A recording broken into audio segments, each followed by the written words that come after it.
आज की कहानी कहानी क्या, एक वीरांगना की कहानी है। आप सब जानते हो उसको। ये झांसी की रानी जिसको हम कहते हैं, जिनको हम कहते हैं, उन झांसी की रानी की कहानी है। झांसी की रानी जो थी वो झांसी की रानी हमारे महानायकों में से एक थी और इनका नाम बहुत श्रद्धा से लिया जाता है। भारत के बहुत स्थानों में, मुख्यतः साउथ दक्षिण भारत में, लोग अपनी लड़कियों का नाम रानी लक्ष्मीबाई, वीरांगना रानी लक्ष्मीबाई के नाम पर रखते हैं, करते हैं। झांसी की रानी का बचपन का नाम कुछ और था। उनका नाम था मणिकर्णिका। मणिकर्णिका जो थी वो अपने पिता मोरोपंत और भागीरथी देवी की एकलौती की संतान थी। भागीरथी देवी जब और इनका जन्म जो हुआ था, क्या बोलते हैं, ये मणिकर्णिका, ये इसी महीने 19 नवंबर को 1835 में उनका जन्मदिन हुआ था। 19 नवंबर की तारीख एक और वीरांगना के नाम से, उनके जन्मदिन के नाम से मशहूर है। वो है भारत की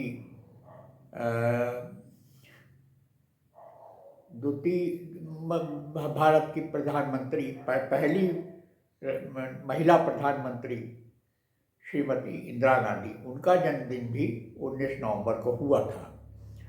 और रानी लक्ष्मीबाई का, दोनों ही वीरांगनाएं थीं। तो खैर हम तो जिक्र कर रहे हैं रानी लक्ष्मीबाई का। तो रानी लक्ष्मीबाई जो है, इनका मणिकर्णिका नाम था और इनको प्यार से लोग मनु कहते थे। प्यार से इसका नाम मनु था। और 4 साल की जब ये थीं, तभी इनकी माता जी का देहांत हो गया था। और मोरोपंत इनको, अब मोरोपंत तब वो बाजीराव पेशवा के यहाँ कार्यरत थे बनारस में। तो वो मनु की घर में देखभाल सुचारू रूप से नहीं हो सकती थी, इसलिए वो क्या बोलते हैं, ये मोरोपंत उसको मतलब बनारस ले आए और बाजीराव पेशवा के बच्चों के साथ ही उसकी भी परवरिश होने लगी। वहीं शिक्षा होती थी और उसके साथ मनु ने वहाँ पर अस्त्र शस्त्रों का भी पढ़ाई भी सीखी और अस्त्र शस्त्र भी का चलाना भी सीखा। मनु बहुत ही चुलबुल थी, इसलिए उसको लोग छबीली भी कहते थे। तो मनु का नाम हुआ, पहला नाम उसका जो है, नाम पहला जो माता पिता ने दिया वो था मणिकर्णिका। प्यार से लोग उसे, छोटा नाम उसका जो घर में था वो मनु था, लेकिन सारे लोग उसको छबीली, बाहर में वो उसे अपने छबीलेपन के लिए, छबीलेपन नटखट पना के लिए उसको छबीली कह के बुलाते थे।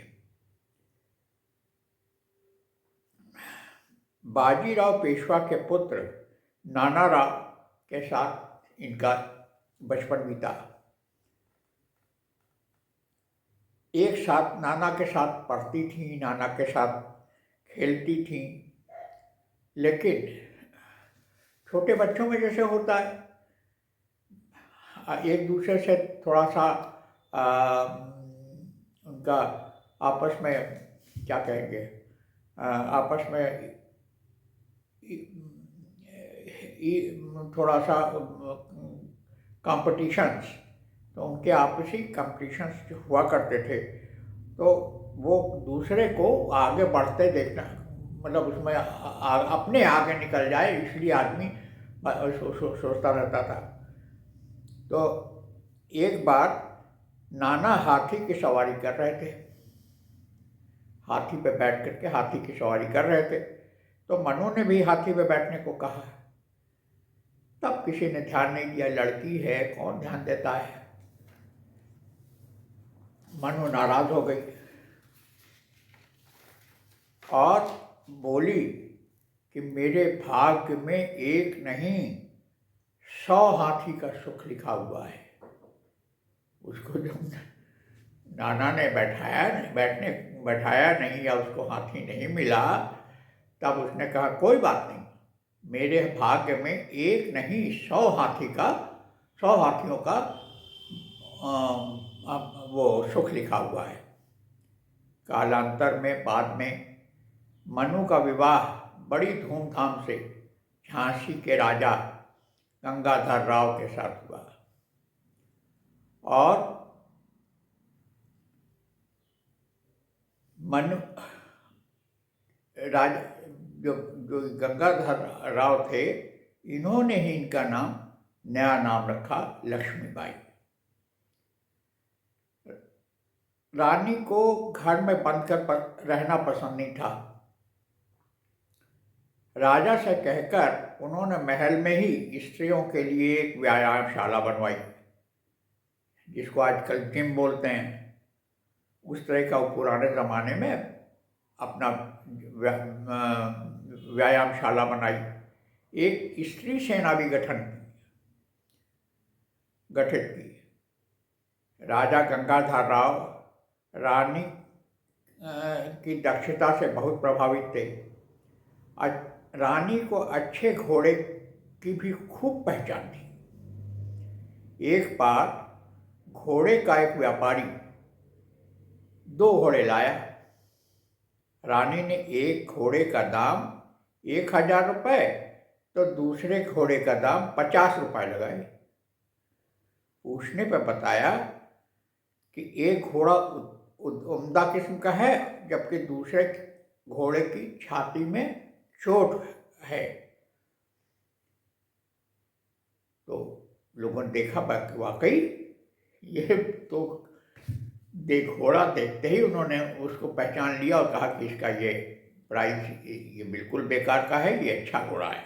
इसलिए उसका जो इसका अच्छा घोड़ा था उसका 1000 लगाया, जिसको कन्नम घोड़ा था बेकार था उसका 50 रुपये लगाया। रानी दयावान भी बहुत थी। एक बार किसी गांव से गुजरते समय उन्होंने गांव के निवासियों को सर्दी में ठिठुरते हुए देखा। उनका मन द्रवित हो गया और शीघ्र ही उन्होंने उन लोगों के लिए गर्म वस्त्रों की व्यवस्था की। कुछ दिनों के बाद रानी को एक पुत्र हुआ। झांसी में आनंदोत्सव मनाया गया, परंतु ये आनंद क्षणिक था। बालक कुछ महीनों के बाद बीमार पड़ा और चल बसा। शोकाकुल राजा देखा। राजा असल में राजा में और ये रानी लक्ष्मीबाई में उम्र का बहुत फर्क था। राजा काफ़ी दिन से वो थे, उनको संतानें नहीं हो रही थी, इसलिए उनकी ये छोटी उम्र की लड़की से शादी कर लाए थे। ये जो थी, तो अब ये देखा उन्होंने कि राजा बहुत शोकाकुल हो गए, बहुत दुखी हो गए और उन्होंने सोचा कि ये जो है क्या किया जाए। तो वो एकदम उस ज़माने में इतनी मेडिसिन, इतना वो तो हॉस्पिटल ये सब की तो थी नहीं, तो लेकिन राजा की केयर की गई, लेकिन राजा बहुत ही जो है गंभीर रूप से बीमार पड़ गए। तो लोगों ने सलाह दी कि अपने परिवार के एक 5 वर्षीय बालक को गोद ले लो। गोद लेना इसलिए आवश्यक था कि उस समय अंग्रेज़ों का राज्य था, और अंग्रेज़ों के राज्य में जो राज्य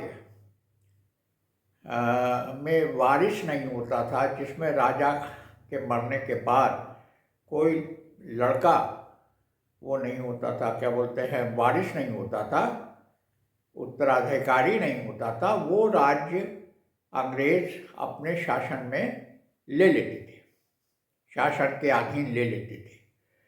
तो इसलिए लोगों ने सजेस्ट किया कि इसको घर के ही एक बच्चे को दत्तक मीन्स अडॉप्ट कर लो। तो उन्होंने घर का पुत्र को उसको अडॉप्ट कर लिया। अगले ही दिन, जिस दिन उसको अडॉप्ट किया, उसके अगले ही दिन राजा परलोक से धार गए। रानी पर दुख का पहाड़ टूट पड़ा। अंग्रेज़ों ने सोचा ये अच्छा मौका है झांसी को हासिल करने का। रानी ने दत्तक पुत्र के अभिभावक के रूप में सत्ता की डोर अपने हाथ में ले ली। अंग्रेज़ों ने रानी को पत्र भेजा कि राजा के कोई पुत्र नहीं है था, इसलिए झांसी पर उनका अधिकार होगा। पत्र पाकर रानी ने इसका बड़ा कड़ा विरोध किया और कहा, मैं अपनी झांसी नहीं दूंगी। झांसी की स्वामी भक्त प्रजा रानी के साथ एक स्वर हुई। रानी ने कुशल किलेबंदी की। गौस खान, खुदा बख्श तोपची जैसे वफादार सरदारों और सैनिकों के हौसलों ने अंग्रेज़ों की तोपों से लैस सेना के दांत खट्टे कर दिए। 8 दिनों में निरंतर युद्ध के 8 दिनों तक निरंतर युद्ध किया। अंग्रेज़ों ने जब देखा कि ऐसे विजय हासिल होने वाली नहीं है, तो छल से एक सरदार दूल्हा सिंह को लालच देकर अपनी ओर मिला लिया। रात में उस गद्दार सरदार ने किले के दरवाजे खोल दिए। बस फिर क्या था। फिरंगियों की सेना महल में प्रवेश कर गई। उसने खूब लूटपाट मचाई, बच्चों और स्त्रियों को काटने लगे। रानी लक्ष्मीबाई के कुशल नेतृत्व में सैनिकों ने बहुत बहादुरी से फिरंगियों की विशाल सेना का सामना किया। रानी के विश्वस्त लोगों ने अपनी रणनीति के तहत कालपी की तरफ कूच करने की सलाह दी। रानी कालपी की तरफ बढ़ रही थी। घोड़ों पर सवार बंदूकधारी रानी पर आक्रमण कर रहे थे कि एक गोली रानी की जांघ पर लगी। रानी की गति में अवरोध हुआ कि घुड़सवार पास आ गए। थकी रानी के साहस में कोई कमी नहीं थी। एक घुड़सवार पास आकर हमला कर रहा था तो रानी की तलवार बिजली की गति से उस पर प्रहार कर गति से उस तलवार ने प्रहार किया और वो जो है घुड़सवार को परलोक पहुंचा दिया। इसी बीच रानी लक्ष्मीबाई की प्रिय सखी चित्कार सुनकर उसका संहार करने वाले अंग्रेज घुड़सवार को यमलोक पहुंचा दिया। रानी ने पुनः घोड़ा दौड़ाया, परंतु घोड़ा प्रयास के बावजूद एक नाला पार नहीं कर पाया और एक अंग्रेज सैनिक ने रानी के सिर पर तलवार से वार कर दिया। सीने में संगीन भोंक दी, परंतु वीरांगना रानी ने उस हालत में भी अपने मारने वाले को पा दिया। रानी की स्वामी भक्त सलाहकार सिपह सालार, मतलब जो कमांडेंट कह लो, स्वामी भक्त कमांडेंट गुलाम मोहम्मद ने वीरता से अंग्रेजों को खदेड़ दिया और रामाराव देशमुख रक्त रंजित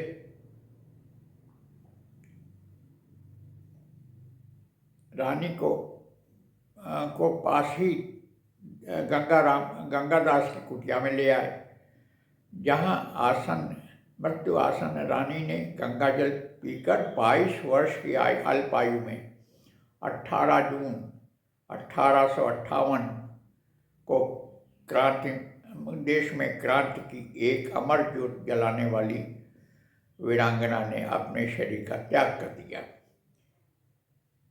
इस संदर्भ में कवित्री सुभद्रा कुमारी चौहान की पंक्तियां याद आती हैं। बुंदेले हर बोलो के मुख हमने सुनी कहानी थी, खूब लड़ी मर्दानी वो तो झांसी वाली रानी।